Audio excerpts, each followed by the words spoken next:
Hello and welcome to Krishna classes. आज हम रुचिरा पुस्तक के चतुर्थ पाठ हास्य बाल कवि सम्मेलनम को पढ़ेंगे। इस पाठ में स्टेज पर 4 बाल कवि बैठे हुए हैं और वो अपनी कविता के द्वारा सबको हंसाने का प्रयास करते हैं। पाठ में संस्कृत के अव्ययों का प्रयोग हुआ है। अव्यय उस शब्द को कहते हैं जो तीनों लिंगों, तीनों वचनों तथा सभी विभक्तियों में हमेशा एक समान रहता है। तो आइए चलें कवि सम्मेलन में। विविध वेशभूषाधारिणः चत्वारः बालकवयः मंचस्य उपरि उपविष्टाः सन्ति। विविध वेशभूषाधारिणः विविध प्रकार की वेशभूषा को धारण किए हुए 4 बालकवयः बाल कवि मंचस्य उपरि मंच के ऊपर उपविष्टाः सन्ति बैठे हुए हैं। अधः श्रोतारः हास्य कविता श्रवणाय उत्सुकाः सन्ति कोलाहलं च कुर्वन्ति। अधः अर्थात नीचे, श्रोतारः श्रोतागण हास्य कविता श्रवणाय हास्य कविता को सुनने के लिए उत्सुकाः सन्ति उत्सुक हैं, च और कोलाहलं कुर्वन्ति शोर कर रहे हैं। संचालकः संचालक महोदय कहते हैं अलम कोलाहलेन कोलाहल मत करो, शोर मत करो।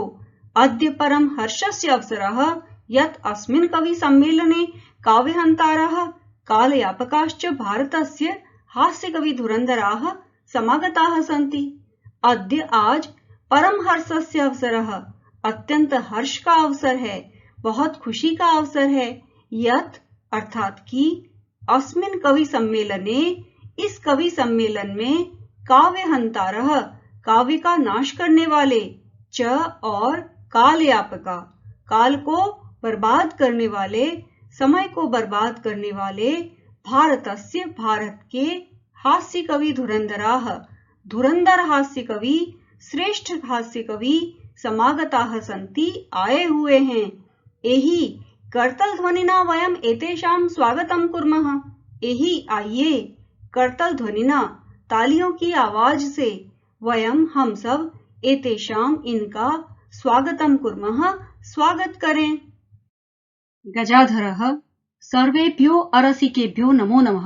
गजाधर कहता है सर्वेभ्यो सभी, अरसिकेभ्यो अरसिक जनों अर्थात नीरस जनों को नमो नमः नमस्कार है।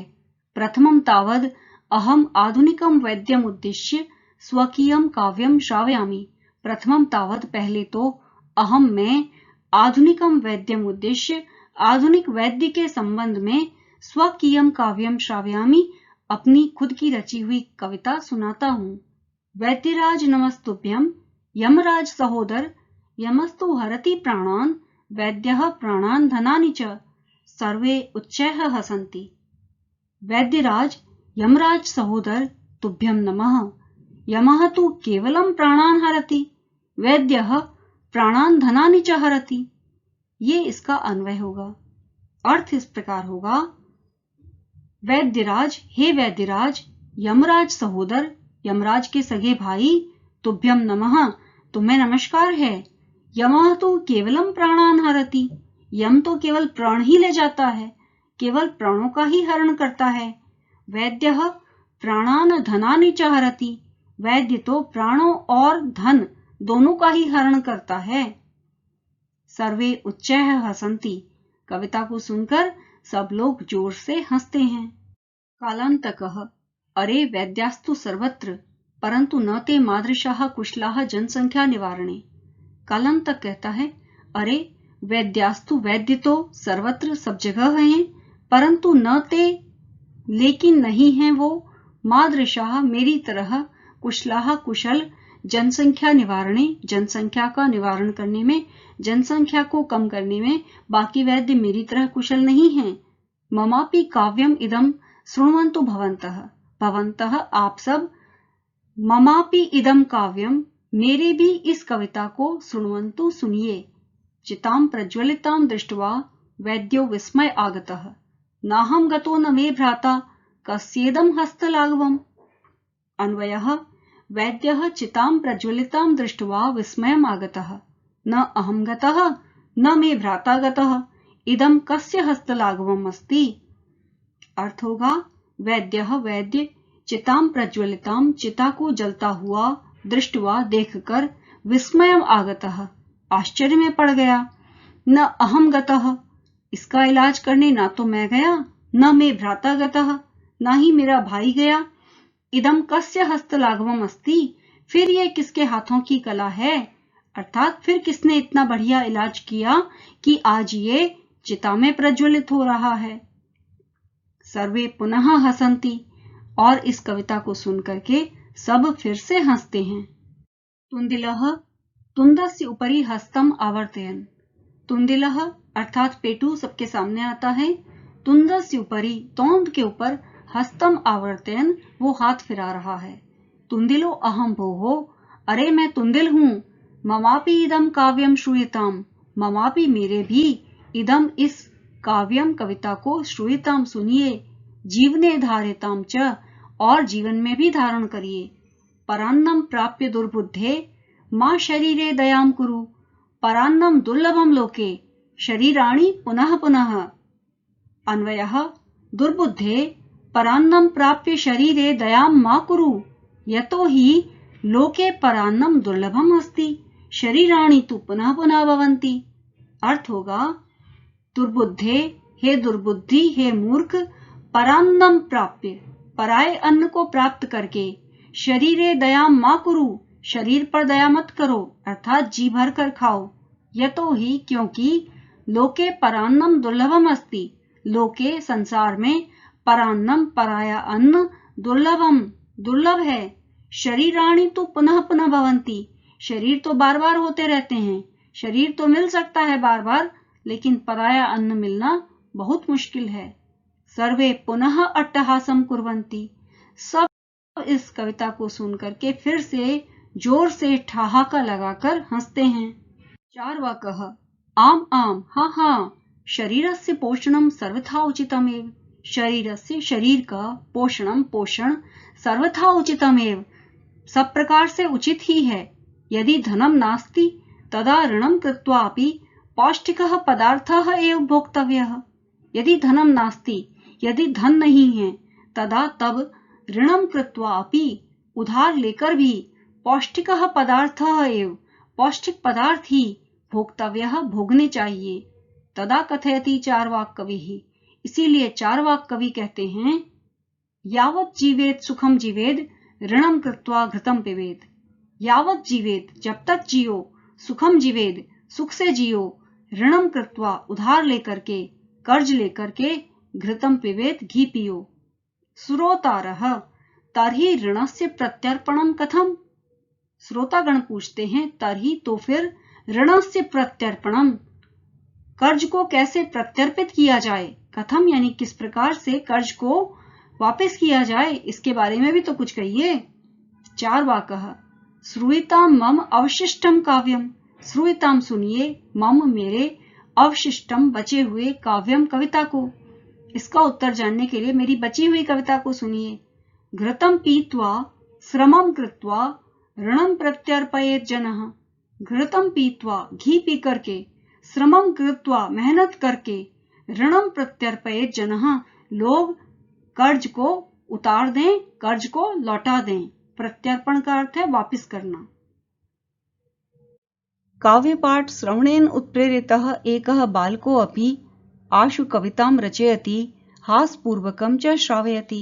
काव्य पाठ श्रवणेन उत्प्रेरितः, काव्य पाठ को सुन करके, उससे प्रेरित होकर, एकः बालको अपि एक बालक भी, आशु कवितां रचयति तुरंत ही कविता की रचना करता है, हासपूर्वकं च श्रावयति और हंसते हुए सुनाता है।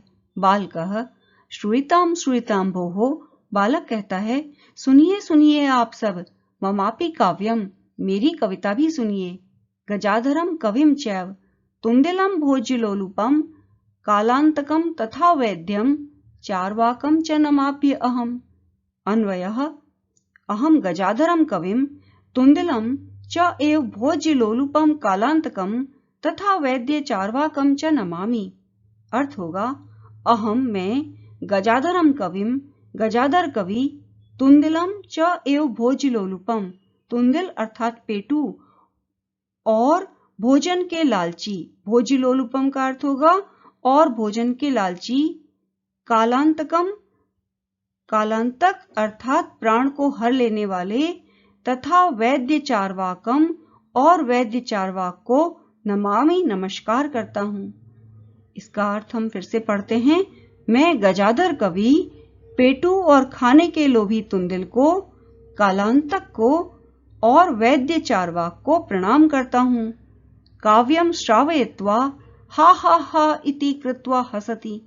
काव्य को श्रावयित्वा सुना करके, हा हा हा इति कृत्वा ऐसा करके, हसति हंसता है। अन्ये चापि हसन्ति दूसरे भी हंसते हैं। सर्वे गृहं गच्छन्ति सभी अपने अपने घर जाते हैं। मंजुषातः अव्ययपदानि चित्वा वाक्यानि पूरयत्। वृक्षस्य उपरि खगाः वसन्ति अलम् विवादेन। वर्षाकाले गृहात् बहिः मा गच्छ। मंचस्य अधः श्रोतारः उपविष्टाः सन्ति। छात्राः विद्यालयस्य अन्तः प्रविशन्ति। अशुद्धं पदं चिनुत। क गमन्ति, ख गजेण, ग सुप्रिया, घ माते, ड़ सेवति। मंजुषातः समानार्थक पदानि चित्वा लिखत। प्राप्य, लब्ध्वा, कुशलाः, दक्षाः, हर्षस्य, प्रसन्नतायाः, देहस्य, शरीरस्य, वैद्यं, चिकित्सकम्। अधोलिखितानां प्रश्नानाम् उत्तराणि एकपदेन लिखत।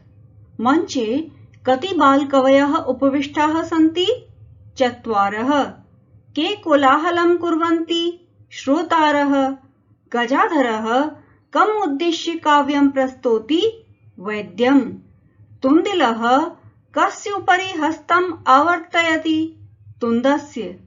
लोके पुनः पुनः कानि भवन्ति? शरीराणि। किं कृत्वा घृतं पिबेत्? ऋणम्। मंजुषातः पदानि चित्वा कथायाः पूर्तिं कुरुत। पुरा एकस्य नृपस्य एकः प्रियः वानरः आसीत्। एकदा नृपः सुप्तः आसीत्। वानरः व्यजनेन तम् अवीजयत्। तदैव एका मक्षिका नृपस्य नासिकायाम् उपाविशत्। यद्यपि वानरः वारं वारं व्यजनेन ताम् निवारयति स्म, तथापि सा पुनः पुनः नृपस्य नासिकायाम् एव उपविशति स्म। अन्ते सः मक्षिकां हन्तुं खड्गेन प्रहारम् अकरोत्। मक्षिका तु उड्डीय दूरं गता, किन्तु खड्गप्रहारेण नृपस्य नासिका छिन्ना अभवत्। अतएव उच्यते मूर्खैः जनैः सह मित्रता नोचिता। विलोमपदानि योजयत्। अधः उपरि, अन्तः बहिः, दुर्बुद्धे सुबुद्धे, उच्चैः नीचैः, दुर्लभम सुलभम। प्रिय छात्रगण, आशा है इस वीडियो के माध्यम से ये पाठ आपको भली भांति समझ में आया होगा। वीडियो देखने के लिए बहुत बहुत धन्यवाद और कमेंट्स के माध्यम से अपने विचारों से अवगत कराना मत भूलिएगा। मिलते हैं अगले वीडियो के साथ। नमो नमः।